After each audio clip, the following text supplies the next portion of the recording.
record, Chase. One.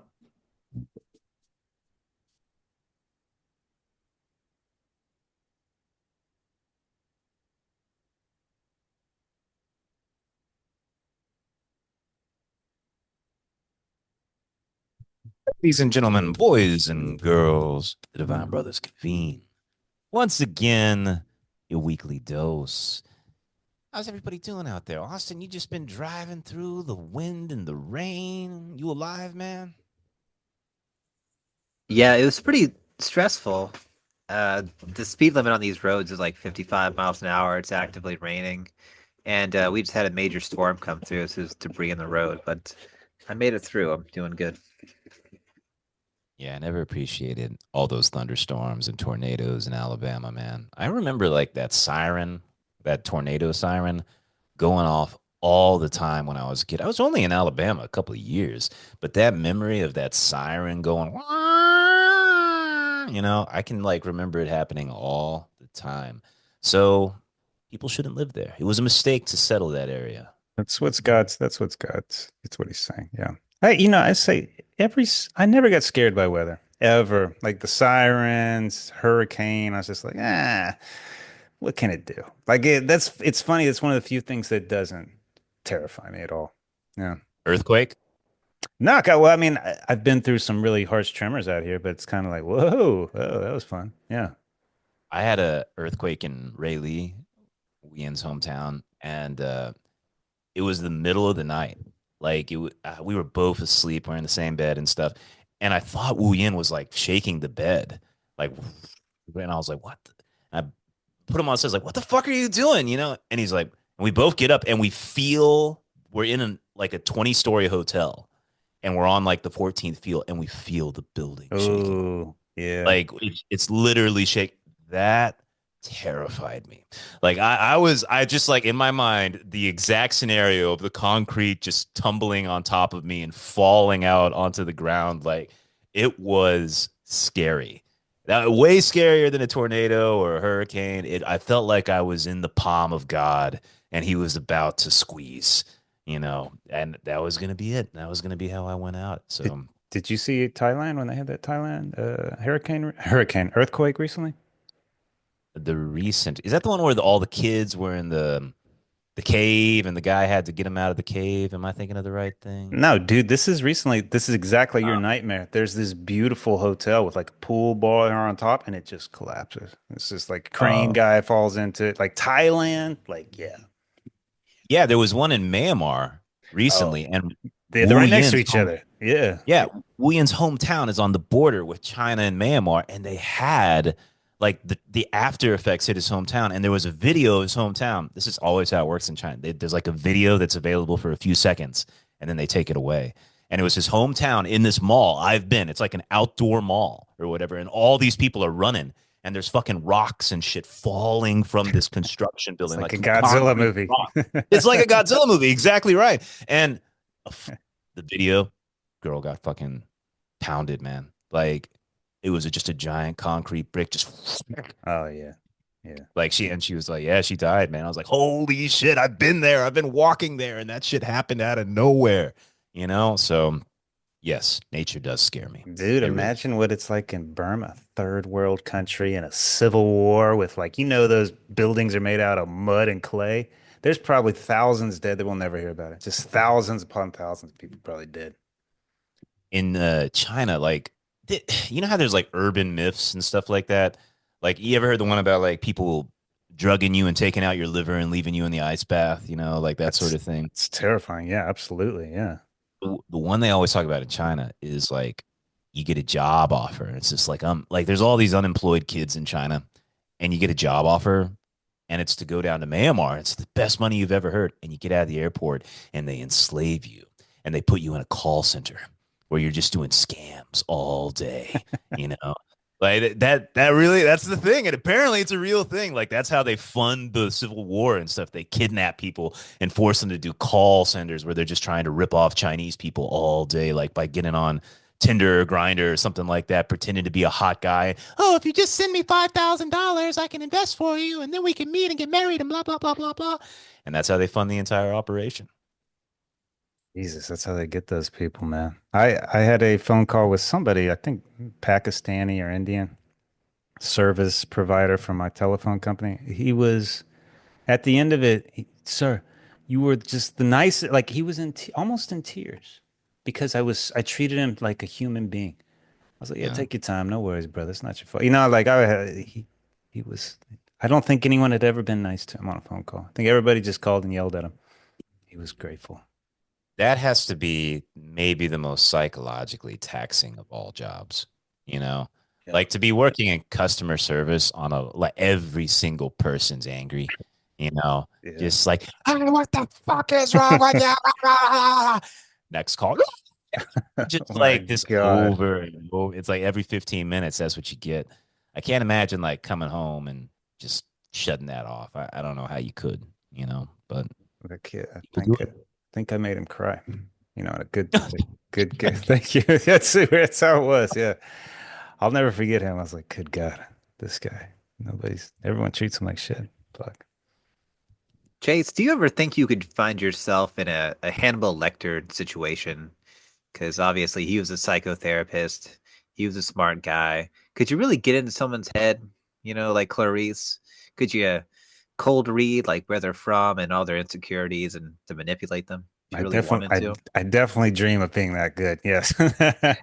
But eating the people, those dreams come and go. Like, do I want to be that good? Do I want to eat them? Kind of, but I don't know. Maybe not the eating part. I wish I could be that clever and that good. I think anybody could. I imagine that I'll run into a Hannibal Lecter. It'll be the opposite way. Like he'll have me over for dinner occasionally. I'll be like, dude, what is this, man? What this tastes weird? Ah, don't worry about it. Chase. And just pick my brain. We're just buddies. That's how I imagined it in the future. Yeah, he didn't kill me. You There's a ever great. Go ahead, Austin. well, this is kind of in Chase's wheelhouse, but there's these books on Amazon are uh that are advertised to me sometimes, and it's like dark psychology, like the power of manipulation, like manipulate people to your will. Do you think there's any validity behind texts like that? I've never actually sat down to read one. The good authors just call it persuasion.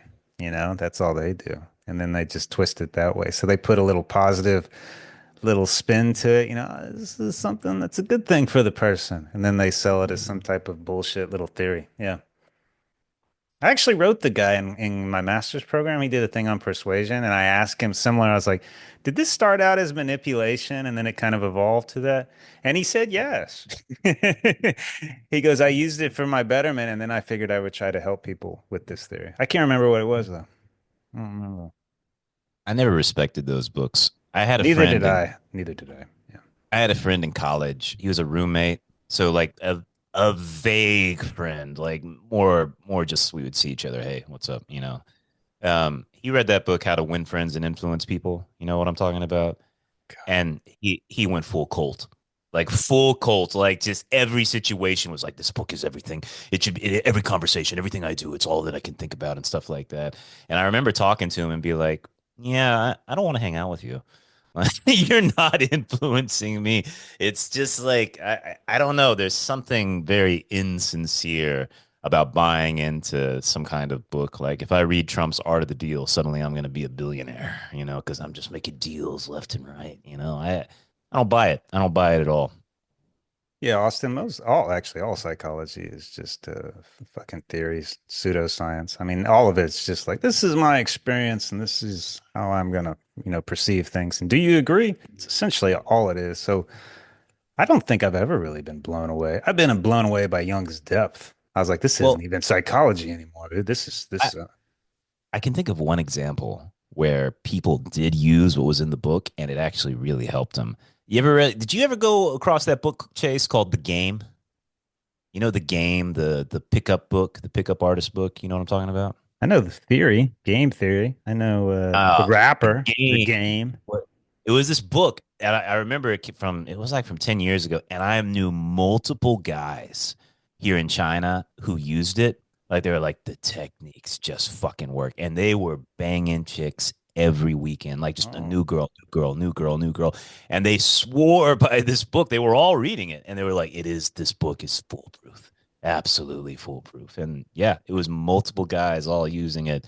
and they said it was just unbelievable. They said the key was I could be remembering this wrong, but it was like you just kind of you act like you don't care, like you just like you're just like, hey, what's up? You know, like you know, you totally play like I'm not interested in you, and you just go right up to him and just you're like, yeah, you interested in fucking?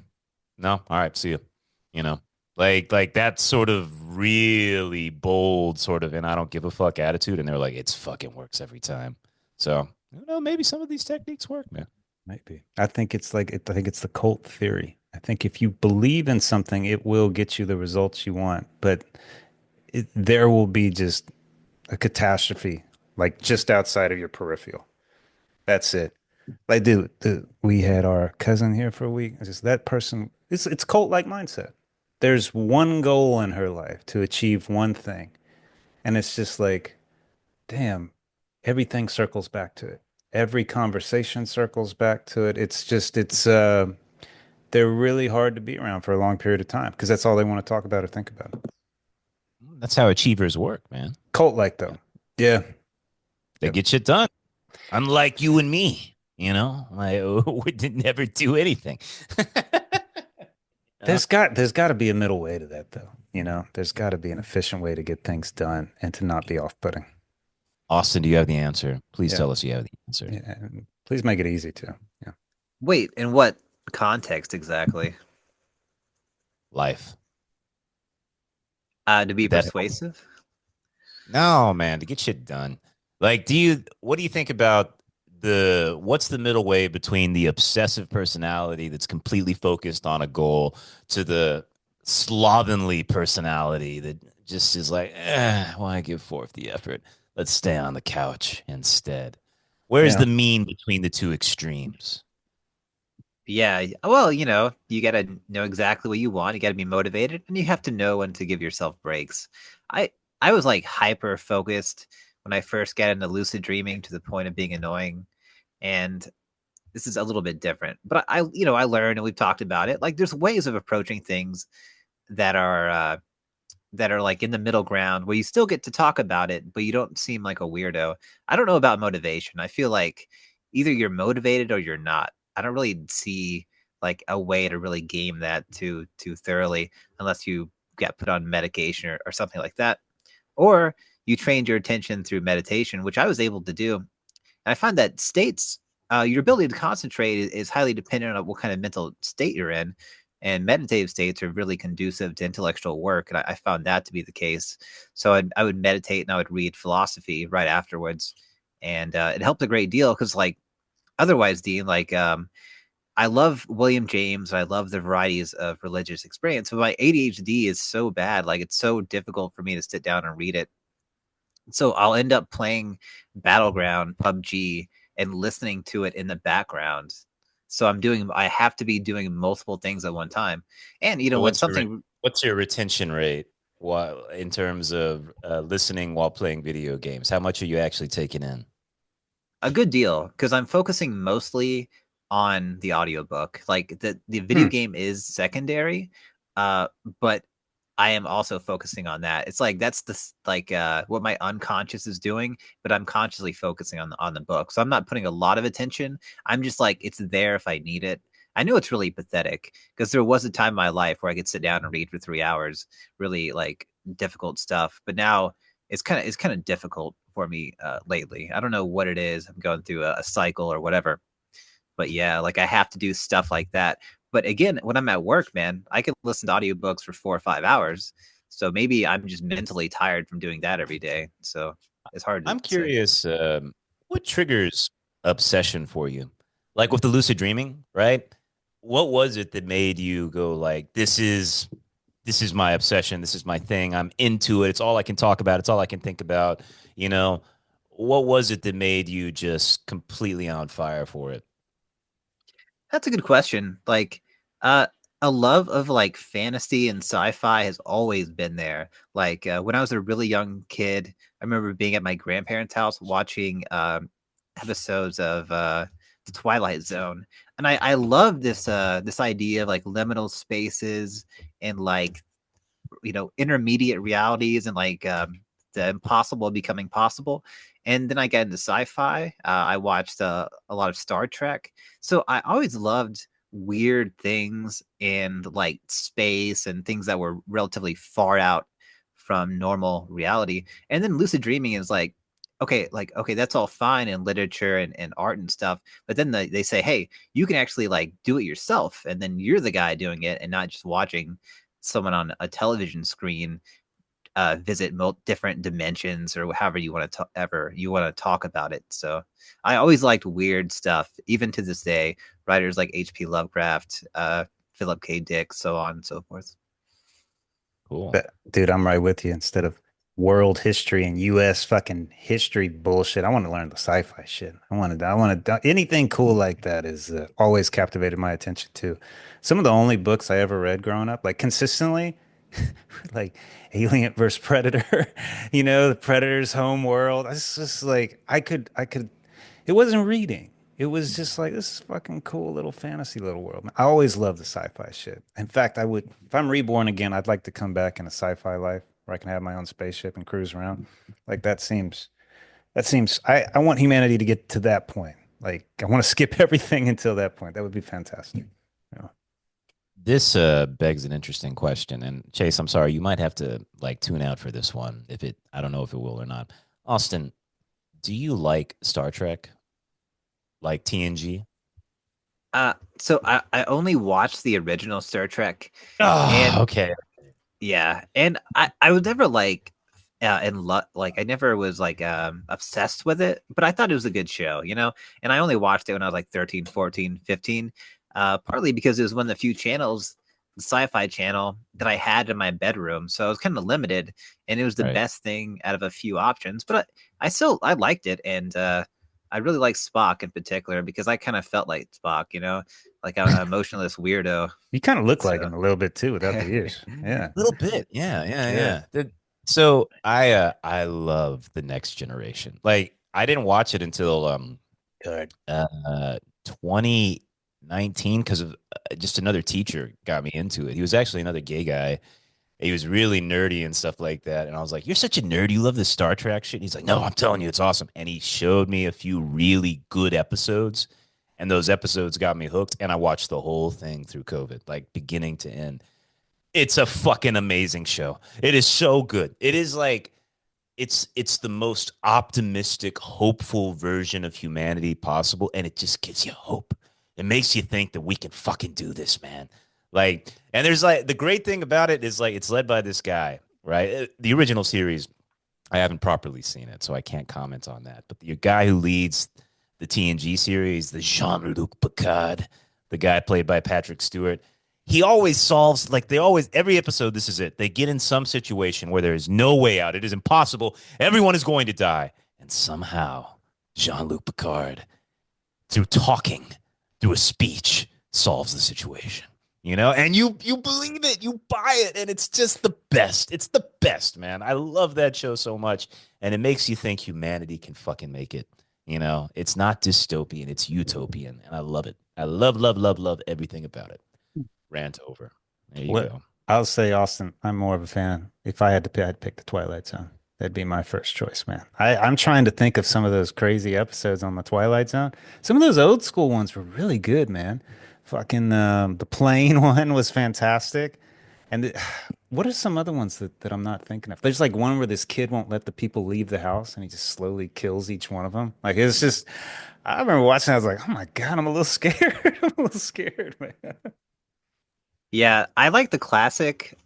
There's Disturbed Man, where aliens come and they pass out a book that nobody can read, and eventually it turns out it's a cookbook, and he's already on the ship. I love it, man. It's like Whoa.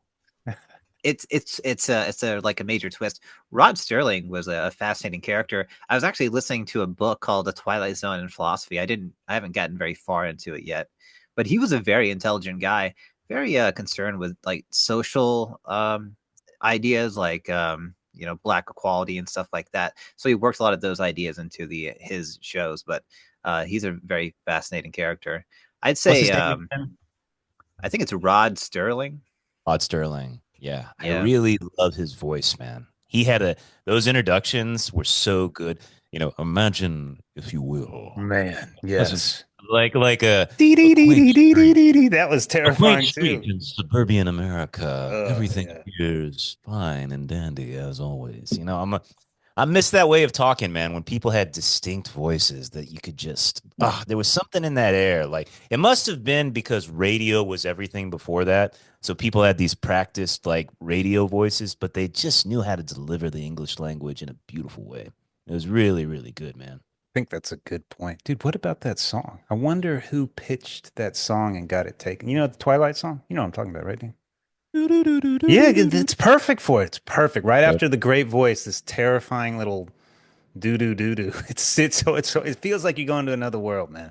It's Yeah. beautifully done. Yeah. I can't some of the music choices that people have like there's stories behind them. Like the Exorcist music, that it's kind of No. similar, like da, da, da, like do, do, do, do, do, do, do, do, or another one is the Psycho music, the wee, wee, wee, wee, like that. Like Alfred Hitchcock, he heard the music for that and he immediately doubled the composer's pay, and he was like, "You're half this movie, man. I don't know how you came up with that shit, but it was perfect." Like forever that will be associated with stabbing. Or the Jaws music. Come on, man. Like these are exquisite moments where somebody was like, "I fucking got it. I know exactly what we need here." You know, I love, love, love, love when sound is perfect, man. Very, very audio centric in terms of what I appreciate, man. Me too. These are all excellent points, brother. Mm, yeah. Yeah, Do you you have a sound like a voice you real like? audiophile. Yeah. Well, what about you, Austin? Do you have a voice you like? You know? I mean, classic Rod Sterling, man. I don't know. Sure. I can't think of anybody offhand, but Like, for that's what I grew example, up who with. do you who do you like narrating a nature documentary? What kind of person do you like narrating? Like, would you like the Yeah, British fancy person or the deep voiced black man? They're both at the Like David top two. Earl Those are top Jones? two. Yeah. Would you like Oprah to narrate it? No. I mean, like, I'm just saying, like, do you have a voice in your head, a stereotypical voice? Well, can I ask something? Why do they do that? Why do they put Oprah and Barack Obama? I'm like, what are you doing? This job goes to the best voice, not the fucking prominent black figure. Like, I don't understand this. I don't get it. What are they Or fucking doing? if you are going to do a female voice actor, not a celebrity. You Right. know what I mean? Like Yeah. I don't understand so like in there's a game called Baldur's Gate 3. And yes, Chase, it's very good. You should play it one No, day, it's not. It's time, It's whatever, so right? good. It's fantastic, but they have the narrator is a woman, but she's good. Because she does like the mystical, like kind of older but sexy older kind of voice, like you look at the brain and you ask yourself, could I destroy this? And you smile deliciously. Like it's well done. It's well done. But they got a professional voice actor to do it. You got to Well, choose the right thing. that game, getting off, is that turn-based? That's where you stop and every battle's one by one by one. Yes, but they do it right. I can't do it. Good, right. I'm That's not telling the you, original yeah. game. You fucking changed the original, they masterpiece, and you fucking just took 50% of it and flushed it down the toilet. But you're still pausing in the original game. You know what I mean? You're still pausing all the time and like setting up spells and shit like that. That was the fun part. It's just all for one. It's just a shit show. You never know who's gonna win the battle. It's great. There was some hard fucking battles in that second one, man. Both of them really hard. Like I remember. Yeah, sorry, Austin. This is exclusive video game talk here, but Yeah. they were good games, man. Fantastic, and they fucked it up.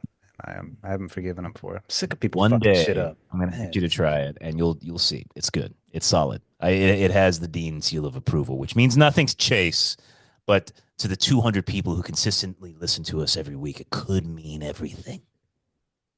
It's true. we have 200 people listening I a was week. telling Chase earlier. So I was looking at the numbers, man. This is on the podcast, right?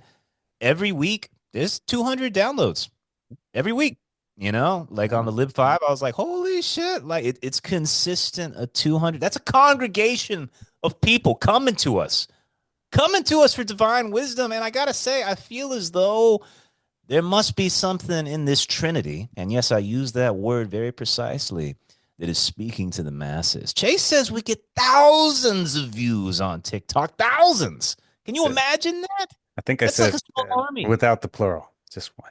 1,000. 1,000? 1,000? That's incredible. I am. I think Austin, you were the missing sauce, the thing that we needed to up our game. You know, now the Trinity is complete, and the grand conversion of the world, the great crusade, can begin. I As agree, Dean. I think you guys were missing an autistic guy amongst the group. Yeah, weren't we And just talking about that, Chase? Is Austin autistic? And we were like, yeah, probably a little bit, right? you know, Yeah, you I know. this is funny because I had another person this week tell me they were autistic. And I go, listen, man, just because you're awkward socially doesn't make you autistic. That's a It great question. What's the line, man? What's the line? What's just over the line of autistic and what's just being awkward? let me tell you that, like, here's a hallmark if you're truly autistic. You can't lie. It's not practical. Like it makes no sense. Like I have had too many conversations with true autistic people where they're just like, he exaggerated. Or she said she was going to do it and she didn't. Like, why do people like they're so upset that people say things and that they don't do it because their mind is literally mechanical. It's like a robot. You know, we're going to go do this, and this, and it'll take us 1 hour. You will do all those things, and it will take you 1 hour. If you need to do or add something to the schedule, it'll fuck them all up and it'll freak them out. They don't lie. It's not their baseline to exaggerate or lie. So if you're able to do that on a consistent basis, you're not fucking autistic, dude. You're not. All right, Austin, let's take this wow. test and apply the process to reality. Let's be pragmatic about this. Okay. Is this true for you? What Chase described? I find it difficult, but definitely possible. So I guess I'm not. Guess I'm just socially awkward. That's You're amazing. just awkward. That's a Wow. diagnosis. It's a diagnosis, you know? I mean, like you're awkward. You can tell people that, you I th know? I think people have sensitivity. Like I think certain senses are amplified on people, and the only term they have right now is autistic. But it's some Yeah. type of sensory deprivation. Like I talked to one guy who's like I told you, he saw music in colors and could, like Finish day. Yeah. yeah, the senses were all reversed in him, and it caused him. He created some beautiful music, and it caused him a lot of weird. Like he could see and feel pain. Like it was. I think people are wired differently, but it doesn't make them autistic sometimes. Yeah. Is it that autistic people are not good at creating mental models or simulations? Because I was reading a book called like The Elephant Within or something. It's about uh human behavior, and he makes a lot of examples about like chimpanzees and other things. But basically, I think like the general proposition of the book is that even when we're apparently acting altruistically, we're actually acting selfishly, and that the brain is made in such a way that we're geared or wired towards self-deception in order to lie to people more efficiently. Because he basically says like people are terrible liars, and people are also very good at reading other people because we're inherently social organisms. And so, in order to be deceptive efficiently, we actually have to lie to ourselves as well in order to do that. So I thought it was a very fascinating concept, and I wonder. But in order to do that, you have to make mental models and then talk about it. Like you have to create a alternative reality in which something is the otherwise than the way it really is, and that means you have to have imagination. You have to be able to abstract yourself from the mere, like the immediate and the concrete. Can autistic people not do that? Are they stuck in like the immediate sensory? Because Yes. okay, that's The what it seems like when they speak. They seem to not be very lyrical or imaginal. Like, do autistic people write fantasy novels, or is that like something that's like impossible for them to do? I think it would be based off their own experiences, and it may come across as fantasy-like to us, but it would be very strange experience to the normal person. But you're right, they're bottom up. Like they take the information that comes in as is. As far as top down, it's like, all right, I've been in this before. This person reacts this way. This might piss them off. Like it's preparing, it's interpreting. They don't do that. It's just information and data, man. That's why lying is illogical too. Like it makes no sense. Like this fits no mold in this brain of mine. This makes no sense. Just say what you're gonna do and do it, and then we all can communicate just fine. When we play these social games, they fall apart. They don't understand any of it. This is high Let me functioning too. have a let me have a clarification of denotation. Yeah. When you say someone's on the spectrum, does that mean that they're autistic? Like they are somewhere on the spectrum of autism? Or if you say on the spectrum, that just means, you got a couple tendencies. You're a little awkward. You know No, what I on the mean? spectrum is huge, man. I mean, that's the thing. You can put anybody could be on the spectrum, I guess, Yeah. technically. Yeah. Right. So Like Austin's on the spectrum. Yes. Fair enough. I wouldn't say that. It's Clarify. it's a broad spectrum, man. And I can only they don't like high functioning. They like high masking, low needs, which means I can blend in. I've learned to blend in, and I don't need a lot of Uh, help. and the opposite end is It's just high needs and can't hide. Okay. yes, I yes. got you. I work Got you. with professionals. They've got a life. They do everything well, but they struggle socially. Yes. Chase, you remember when I was when I had my experience at the retard house in Alabama? Do you remember that? Yeah. No. Yeah. Austin, when when I graduated, no, did I graduate? I think I must. I don't remember when I did this, but I moved to Auburn for like 6 months. I was chasing after a guy there. I was just a young, stupid gay guy chasing dick, you know. And anyways, we're like all hanging out in Auburn. I'm just a loser without a job and stuff, so I'm just waiting tables and whatever. But Chase is like, "Hey, you should go check out the mental hospital," you know? And I was like, oh, I didn't think about that, you know? And I was like, okay. So I go to the mental hospital. They do all these background checks on me and blah, blah, blah. And I finally get the job. And they're like, here, we'll take you down. What you're going to do is you're going to watch after people who are wardens of the state. Yeah. AKA, like, we're too poor for our family to deal with a retarded person. So the state is going to take care of them. Yeah. And I remember they're like, I'm thinking like, okay, it's good pay. I'll go out there. They drive me out there, and there's a house in the middle of nowhere. And the first thing I see, no, the first thing I hear is somebody screaming, "Let me up! Let me up! Let me up!" And I look out the window, and there's a big, huge white guy on top of a fat black man who's screaming on a gravel road in front of the house. And the guy's just standing there like, "Oh, hey, welcome. Yeah, yeah. This is we have to use what we call physical interventions, you know, sometimes. This is something you'll probably have to do maybe once or twice a day, you know, and stuff." And I was like, "Oh my God." And they took me in there, and this was one flew over the cuckoo's nest shit. Like there was a padded room. And they were like, "Yeah, we have to lock him in there every human. Some states don't do this, but we allow it in Alabama, you know, all that." And just people, they give you the big eyes, like the huge eyes, and they're just staring at you, breathing like, you know, like, oh my God. And I went immediately up to the manager after she showed me this, and I said, "Yeah, I can't do this. I'm sorry, I can't do this." And they were like, "Yeah, it's okay. It's not for everybody." And I walked away. Now, Chase, was that on the spectrum, so to speak, or is that a different sort of term you would use there? I worked at the mental hospital in West Palm Beach, Florida, with all the Mhm. Caribbean guys, by the way. Shout out to the Caribbean guys. Really enjoyed them. Oh, my favorite brothers out there. I remember this one guy, I had to watch him. He was on, he was a shit. I don't know what his deal was, but I had to make sure he stayed in his room. And lunch came and he was about to eat lunch. And I was just watching over him. He goes, "Can you please lower your head in prayer for so I can say?" And I was Brilliant, like, yeah. And I brilliant. was like, yeah, sure. So I just I wouldn't even have my eyes closed. I was just looking at the floor. Whop! Just a knuckle sandwich straight to the You got face. hit? Yeah, Oh, I didn't know he that. punched me right in the face. Oh man, what was your reaction? Oh, I took him down. I took him down hard. Like Anger, it, yes, anger, it like was fucking. straight anger.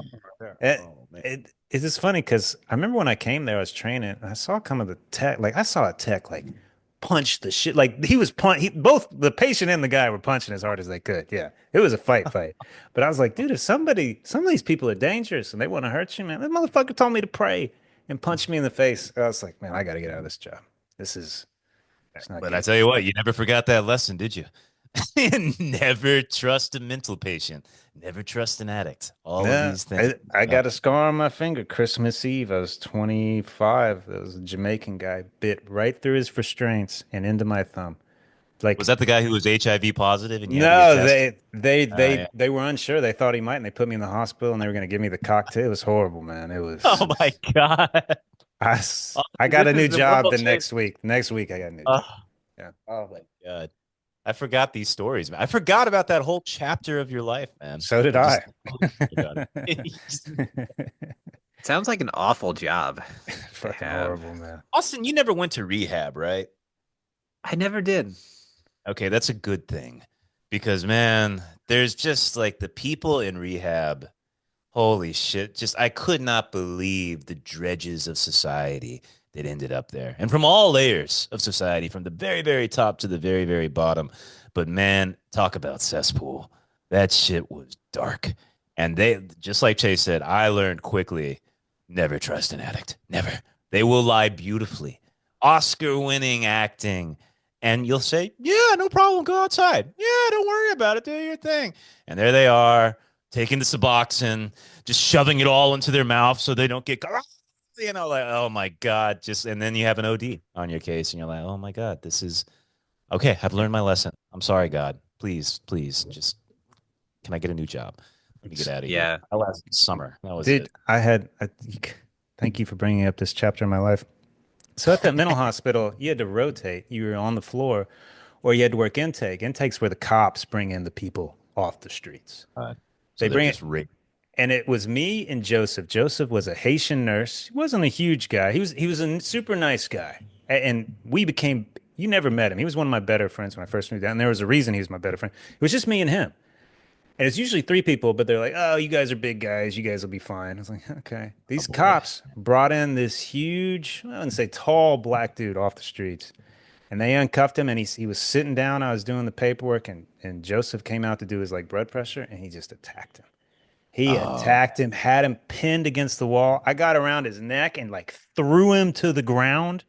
He goes up and he takes my computer screen and he picks it up and he's about to smash it on me. And Joseph just bull rushes him and takes him out, and we both got him to the ground. But he would have smashed it on my head. But after that, he was like, "Dude, you saved me. I saved you." We were best buddies after that. I was like, "Dude, that was oh fucking yeah, you went to intense." war together, man. You know That's what why. happened? All the other Caribbean guys, we pressed the alarm. Like six other black dudes came. We all held him down and we gave him a shot of Geodon in the ass, and he was out. He was out, man. Put his ass Wow. down. It was intense. Yeah, it was chasing about eight Caribbean guys holding that fucker down. You never told me that story. That's a great story, man. I didn't Well, know that. okay, one more. I wasn't a part of this. I was watching from a distance. There was a guy that came in for his meds. He was about 6'4" black guy in a dress. He was huge. He was all Gosh. muscle, Oh and they God. didn't have his medication. And he Yeah. starts screaming. Alarm sounds, and we all circled. I was part of the circle. I just didn't dive in for the fight. About six or seven guys got him down, and they were holding him down. He had the biggest erection. Like he was loving. Oh He was no. loving having all these guys just pinning him. He's I was like, oh my God. I was like, this is What do you do? So, like, are they avoiding the erection? Is anybody getting touched? We were It's like, joking on one guy because it was rubbing up on him. oh God, oh, It was that's huge, like man. the Yeah. that's like the Dave Chappelle bit where the guy takes the bus hostage with the erection. You know, like just everybody Just terrified. You know, oh my imagine God. like Terry Crews, just 6'4" muscle in a Yeah, that's dress exactly what I was with a imagining. Yeah. huge erection. There's so many stories, Austin, with like drug addicts that end with a giant black cock in their face. Like that was the ending of Minnie's. Like I had to get the drugs, and there I am on my knees in a Walmart parking lot, and this homeless guy bigs out the biggest, blackest cock I have ever What? seen, and I just started sucking away to get the crack. Stop. Like, Stop. these are true stories. People really tell these things, man. You know. Hang on. So the doctor in this clinic, I remember there's, hang on. This is the last one, I promise, Austin. They had this one, like, I think that black guy, the 6'4" guy, they're like, we give him pills literally to almost castrate him. Like, no sexual drive. Like, he will fuck Oh my anybody. God. Women, men, he'll rape them. It's just He's just a like, rapist going around. He should be in he's prison, mentally ill, can't control his sex drive. Couldn't control it. It was man. Wow. just, oh, yeah, fuck. a giant erect penis just Stop. going around Stop. the streets of West Palm Beach. Stop. Holy shit, that is a terrifying Let's let thought. Austin talk. Austin, please Yeah, change sorry, Austin. Go topics. ahead. Yes, Yeah, yeah. please take us elsewhere. No, those are excellent stories. I'm glad I was here for it. I like because Dean, you were talking about addicts, and I won't say their name, but someone close to me was dealing with an addict, and they were like, "Oh no, they promised they were gonna get clean, and they promised they're not doing any drugs, and they promised they're gonna Always give me promise. all this Yeah. stuff." I'm go, don't listen to any of that. Like they're like that. None of that's gonna happen. That's a fantasy that they're creating for you, and they're gonna pull the rug underneath your feet. And like because I've been there, and the book I was talking about is called The Elephant in the Brain: Hidden Motives in Everyday Life by Kevin Simler and Robin Hanson. And basically, so I was thinking about it because I want to put it succinctly. It's like we deceive ourselves in order to deceive others better, in order to increase our prestige, in order to increase our likelihood of reproducing. So that's like a very quick summary of the book. But like nobody is more self-deceptive than an addict is. And I can look back at my like previous life, especially early on in my addiction. I think gradually you learn and gain insight. But like I would tell people, I don't have a problem. I can quit any time that I want to. I would tell myself that. And I was 100,000% convinced of everything I was telling everybody. And like I'd be like, I'm gonna borrow $20. Like I'm gonna pay this back. I'm gonna pay this money back. And I would tell myself, I'm gonna pay this money back. And guess what? The money was never paid back. So I think that's why part of the reason addicts are so good at lying is because when they're talking to you, they genuinely believe it, but they could go back on it 5 minutes later. So when you recall those memories, do you find yourself moralizing it or looking at it from a practical matter? Like you say, like, well, I don't have to look at this as like I was doing evil. It was just the drug doing it to me. It was the fact I'm a human being. I'm an ape, and an ape is going to have this selfish behavior, especially when there's biological triggers in my mind. Yeah, that's actually a fantastic question. There's certain things that I feel shame towards, but as I look back now, I realize that yeah, I was going down a pathway that was neurobiologically produced. Like my brain was broken, and through years of I don't actually don't know how it happened, but my brain largely fixed itself, and I was able to get out of deep levels of self deception and very short-sighted behaviors. And I really can't pinpoint exactly. I think there's maybe just maturation that happens, like your brain continues to develop until you're like 25 or past 25. Like, is it because I was reading books, like, and continually educating myself on an intellectual level, or because I was meditating frequently, or because I was taking psilocybin mushrooms? Like, I genuinely don't know. But from 18 years old to like 28 years old, when I finally quit, I mean, it's a radical transformation. Like, I'm ashamed of who I was, and but I understand myself, and I go, I doubt I could have acted otherwise because the impulses were so powerful and my self-awareness was so weak that it was like a wall that was just overrun. Like there's nothing that was stopping it because the negative force of conscience and so forth was just not developed enough and self-awareness. So So it's a sort of evolution of feelings. Yeah. Yeah. Like going from shame to more of a acceptance and kind of a mix in between right now. Yeah. yeah, as I gain insight and read books about addiction and how it affects the brain and how it like basically destroys your reward centers and messes up your ability to think rationally and logically, it hijacks the brain into thinking that the drug of addiction is essential for life and that's how you emotionally feel about it. And so basically when the addict is trying to get this drug, it's like a life it feels like a life and death situation. And I definitely felt that way. And when those powerful feelings exist and there's no counterforce or counter motive of self-awareness or understanding, there's nothing you can do because they're just so powerful. And so what has to develop is an equally powerful degree of insight, which can look at that powerful feeling of feeling basically like you're going to die and you are going to get very sick, and to say, I'm not going to indulge in you because I know you're temporary. I know you're fake. And I know that actually you're destroying my life. You're not making my life better. And it's irrational to pursue what you're telling me to pursue, which is the drug. So And I feel bad because I think there's people that genuinely have something wrong with their brain in such a way that they cannot develop like the prefrontal areas, and insight never develops. And I dealt with this with my ex boyfriend Cameron, who became schizophrenic. And part of the symptoms of schizophrenia, and maybe not always, is a profound lack of self awareness, a profound lack of a lack of awareness that you are in fact sick. So that would be a counter to it. So what his problem was is he believed that I was mentally or telepathically talking to him and doing all these things, and he could not get it through its mind get it through his mind that he had a mental condition, but in fact he just tried to come up with ways how it was possible that I was talking to him through the wall, that it was possible that I knew what he was doing down the street. But anything but insight into the cause of his condition. And it was very scary, because it's like you go from being a normal rational person to all of a sudden your ability to reflect and think logically is absolutely broken, and you believe the wildest stuff that makes no sense, and just it's horrifying. And but for the grace of God goes I, man, like it could happen to anyone, because I saw it happen right in front of my eyes. And I'm sure like you guys have dealt with people like that. It's terribly sad, you know. It's a horrible thing, and we should have sympathy for these people. Addicts are a little bit different. I'm sorry, I don't mean to go on too far, because addicts actively destroy themselves, and by using the drug actively destroy their brain. So I think that's how people can point their finger at addicts.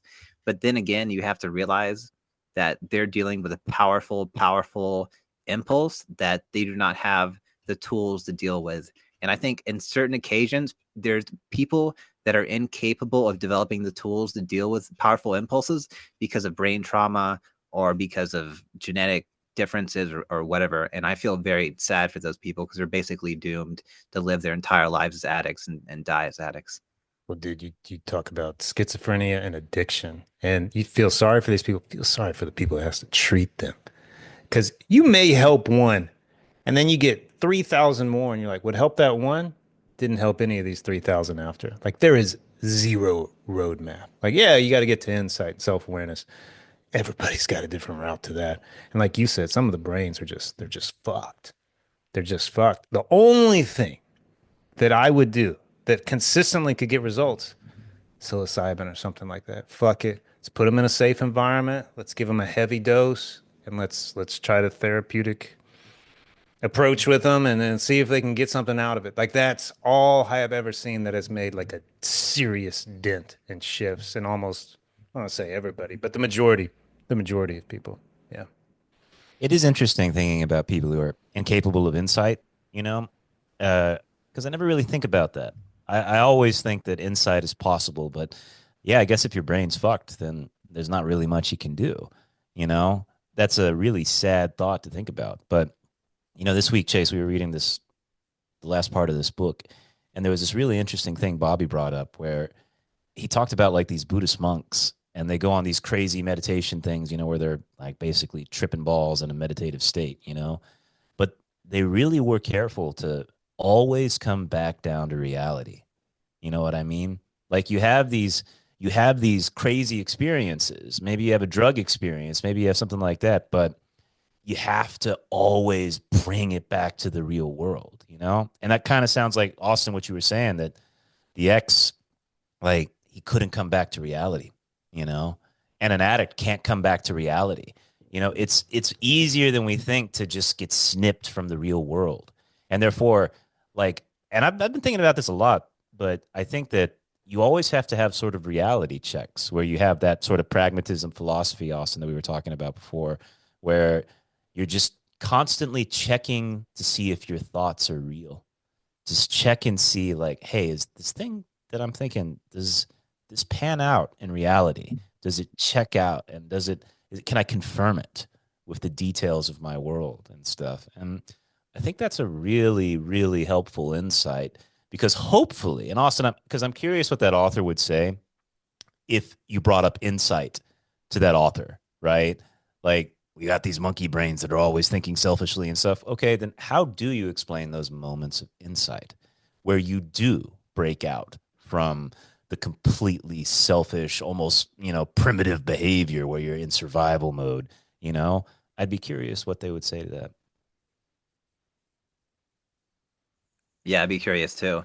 Insight meditation, Vipassana, is incredibly important, and it's used in synergy with tranquility or attention meditation. And actually, they actually, in some cases, put it above attention meditation. Attention meditation is the foundation, but then you use it to develop insight into yourself. So you're watching the mind, the cause and effect of the mind, and you realize what mental events lead to positive and negative effects. And like that's the important part. And once you understand that, that's how you eventually free yourself. And it's true for the addict as well. Like you have to have a clear understanding of cause and effect and the realm of human behavior and human thought. And the addict never gets it through their mind. And I do believe that all people desire the good, right? Like I think that's like an axiom that you can accept in all situations. People want the best for themselves. And when you see somebody acting clearly against their best interest, you have to wonder what's causing them to act that way. It's because they're living in a fake reality, or they have a wrong understanding of what the good is, or just a profoundly misunderstanding of how to achieve it. And the drug addict wants happiness just as much as any other person, but they just don't have the insights to understand what it is that leads to the most profound and the longest and the most enduring types of happiness, which sadly isn't shooting heroin. Even though that's the quickest way to happiness, it's definitely not the best way, and it's definitely not the most enduring way. So, yeah.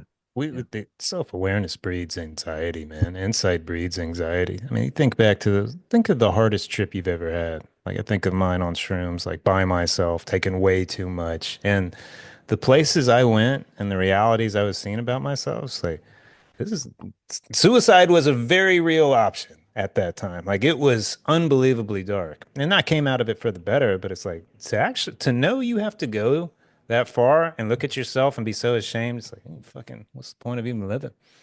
Nope. Most people don't want to go there, man. And I don't Uh, think I could have got there without help. Couldn't got there without help. and Chase, I have to give you a little praise here. I remember the second time I ever did shrooms, I was just a wee lad of like maybe 18 or 19 or something like that. And I was doing it on my own. Mm, And I tripped hard, like hard. And you know that you're alone. The demons are coming. yeah. You think it's been 10 hours and you look at the clock, it's been 1 minute, like that sort of feeling and stuff. And in the depths of this, I called Chase. I was like, dude, I'm tripping hard. And he starts doing his evil Chase, you know. But then he gave good advice. He said, hey, just remember, it's gonna pass. It'll pass, you know? And that brought me back to reality. I could like say that like a mantra in my mind over and over. It's gonna pass. It's gonna pass. It's gonna pass. And suddenly it got better. It really did, man. So there's a lot of truth to this. A lot of truth, man. Thank you for that, brother. That was a Isn't good brotherly moment. so when I tripped alone too, I remember I was the darkness. I was trying to find something to bring me out of it, and I turned the TV on, and it's like a preacher, like preaching the word, and it made me Yeah. feel better. You Oh know, yeah. it was grounding, and it just hearing your example there. In those states, what we say matters so much. Just what we tell Oh ourselves, yeah. and it's just Dripping with meaning. Yeah. it's dripping with meaning. It's like I think it's like that all the time, and we just totally forget that. Just I beat see. ourselves up. I Yeah. wonder about that too, man. I've been reading this Buddha book that Austin gave me about Tibetan Buddhism and stuff. And they redefine Buddhism. They put it in a way that I never thought they were like, yeah, Buddha's not really a god. What we look at him as is somebody who is 100% aware, like Yeah. 100% awareness. Like, just that's all that it is. Just they are 100% always sensing and taking, like that word omniscience that we use in Christianity. That's what it is, right? Like, all feeling, all accepting, like whatever is going on in the moment and stuff. And I was like, holy shit, that's a different way of looking at it. But I imagine that's akin to the shrooms. And I'll share one quick shroom story too. One time I was doing it over at the beach house, Vic's old place. And I too was in a dark place, and I was flipping through the TV, and I turned on Law and Order. And I remember I was watching it. All I could think is these people are paid to pretend to lie to us. And the darkness kept coming and coming and coming. And I flipped the channel. It was King of the Hill. And Hank calmed me down because he had his ideals. And those ideals kept him straight, kept him going. And you know what? It calmed me down. So thank you, Mike Judge. Thank you, Hank. You really helped me out in a dark moment. Well, Dean was tripping at the beach. I drove him around. We went through the picturesque town of Seaside, which was in the Truman Oh Show. yeah. It's perfect. And I Still, drove him, the memory's totally clear in my mind. dude, I Totally clear. drive him through there thinking he might appreciate like the beauty or something. And he gets in there and he goes, "Get me out of here." And I was like, "What?" He's like, "Get out of here." And he's like, "Look at him. Look at that guy. He's on vacation. This is the only vacation. He's miserable. Look at him clearing all that shit for." I was like, he was right. You could feel the vibes from that guy. I can still remember him. I still see him totally clearly in my brain. We're driving through the middle Oh of my Seaside, God. and there was like I remember it was an older middle-aged dad, and there was like 6 teenage girls in front of him. They're just and he's there carrying all their shit. Like he had bags of shit, like 10 bags, and he's holding it all. And he just had this look on his face of just disgust with his life because he knew he was paying top dollar to make his daughters happy, paying for all this shit. And they didn't care. They didn't give a fuck about him. And I was like, Chase, get me the fuck out of there. And we went to Deer Park, and it was much better. I remember thinking this is a good place to be. What? And at Deer Done Park, again, brother. it's a walkway covered with nature, and there was one plant that really disturbed me. And he goes, "This The plant is tree, not." man. Yeah, he was not. He was pissed off because they built that bridge there going through there and they killed his buddy. They Dean, cut down his friend. I remember this. I remember now, everything. Dean, you sound insane. But how confident are you when you talk about talking to this tree here? 100%? 100% confident, man. Like I remember the blades of grass singing to me outside. They were so happy to be in the sunshine. And I remember there was a tree in the blue house that it had survived hurricane after hurricane after hurricane, and it was totally cool. It was like, dude, I've made it through everything. I got no fear. I'm happy you're here, man. But that other tree, he was fucking evil, man. He was like, dude, I hate people, and if I could, I would kill you. So this is the non-reality that you can get stuck in. This is how you become schizophrenic. You never come down from that high. And of course, like every trip, at the end, you're like, okay, please let this be over. I'm done. I need to go back to the real world. And it's probably because we have to.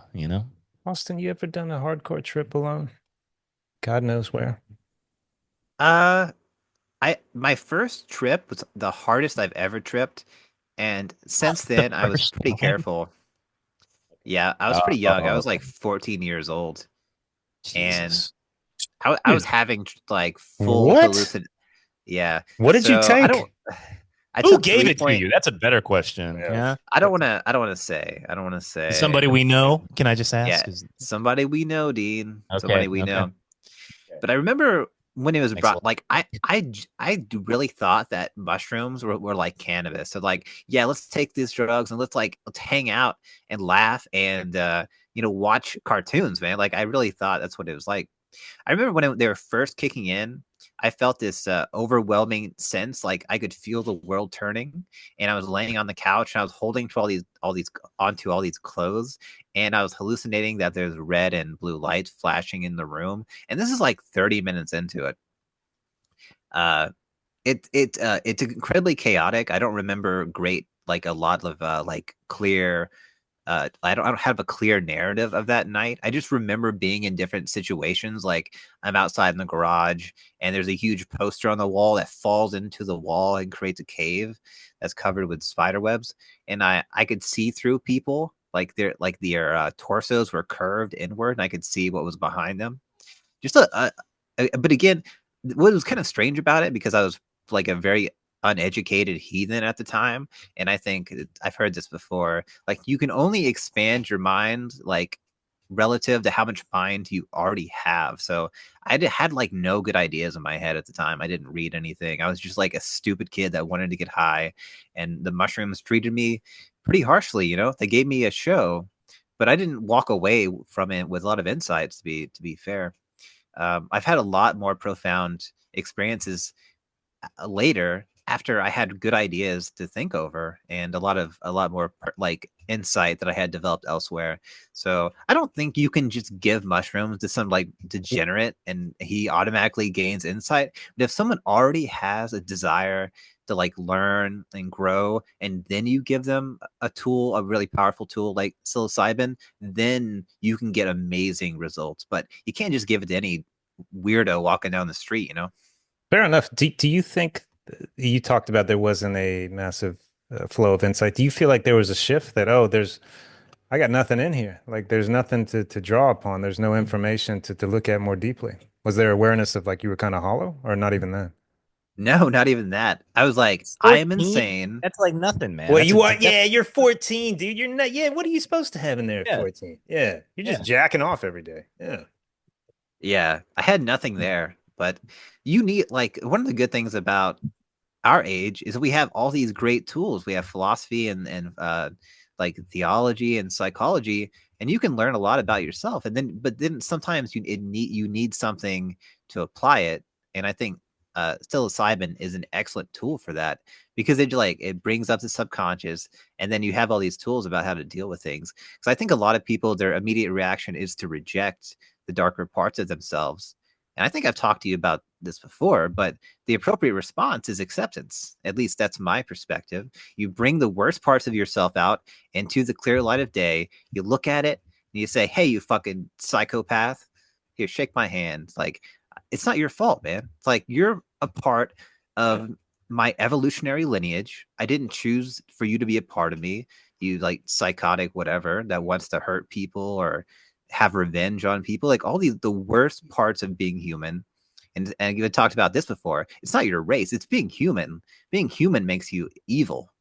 Like you're human. You're a potential Auschwitz guard. You're a potential Nazi. You're a potential whatever serial killer. Like it's but the proper response to all that stuff is not to feel bad.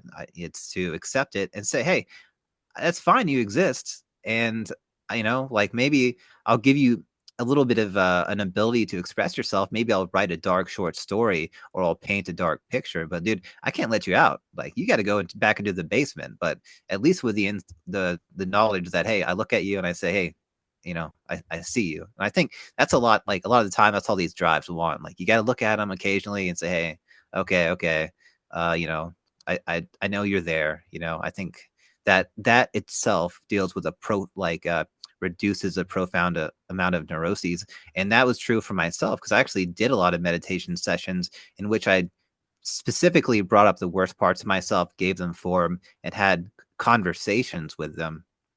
And those meditations were incredibly intense, borderline psychedelic, and very cathartic. And I felt like they helped me substantially. I would, Young calls it the active imagination. If you're curious, the technique I was using. interesting. I've always personally, I have always found that avoiding it in the battle is the worst part of whatever I'm running from. Is the trying to get away from it is by far much worse than just accepting it. And not only accepting it, I term it embracing it. Like I imagine it in my head as me like hugging it. Like they got a weapon, they're here to kill me, and I'm just like, just come on. Like I accept that you're here. Like just you're a part of me, you always will be. And it takes away the power almost immediately. Takes away a lot of the shame. So I think it's like maybe a step beyond acceptance. I don't know, it's acceptance. I embrace it. And you're right. Takes away a lot of the power. And then you can look at it kind of neutrally. And then you can have that conversation. What did Young call it? Imagine, what did he call it? Active imagination. Which is essentially what? Having a good back and forth with this thing? What is it? What's the Yeah, exactly. You put yourself in a very relaxed meditative state and you call these things up, you give them form, and you have a conversation with them and say, what do you want? Because the idea is that all these archetypes and complexes are always there. Each one has their own motives and they're all vying for your attention. And what goes unnoticed uh, that would otherwise be healthy comes back as neuroses and different types of suffering. So the idea is if you contact these complexes, you acknowledge that they exist, and you ask them what they want, and you give it to them to to the ability, to the degree that you're able to, and then they stop bothering you with all these unconscious anxieties and depression and so on and so forth. Dude, this is some divine shit. This is really church-like today. Like people should pay for this. It's really good. Yeah. Well, that No, I, checks. I think it's a great idea. I think everyone should do it. I think it's definitely a difficult thing. People don't want to acknowledge the worst parts of themselves, and I completely understand that. People, But you have to. so you were kind of giving the argument against the shrooms, like, all right, it's not profound for some people. True. I think though it forces those people to actually go deep for once. Like you cannot not go deep on shrooms, even if it's shallow to me and some other people. But it's like, oh, I went a lot further than I ever had gone. If that's possible. I think that's the first step. And then maybe they go back and attempt it again. But it shows them that there's much more to them than just a shallow expression. The majority of the time, I think. So if anything, they get out of that there's a depth to myself that I didn't realize was there before, even if it's still shallow to others. Yeah. Yeah. I don't think is Dean still there? Hey, I'm here. Yeah. Oh, I was you were well, Dean. frozen. I was gonna go back to the Star Trek reference. Did you ever see the Beavis and Butthead Star Trek reference? Did you ever see that little? That was good. Number one, I order you to go take a number two. Yeah, yeah, that's fantastic. That's right. He goes, aye, aye, Captain. Yes. All right. Yeah, I love Beavis. He's a good one. Why don't we end it there, boys? Yeah, I think that was a pretty good one. Yeah. Man, we actually tried today. We tried to help people. Man, There was humor, there was insight, and in the end, Beavis and Butthead showed up. So I think you can't ask for more than that. it's true. You can't ask for more than that, man. There's nothing, no better Proud of that. product out there. That's right. Ladies and gentlemen, boys and girls, thank you for listening to the Divine Brothers podcast. We'll see you next time. Bye bye.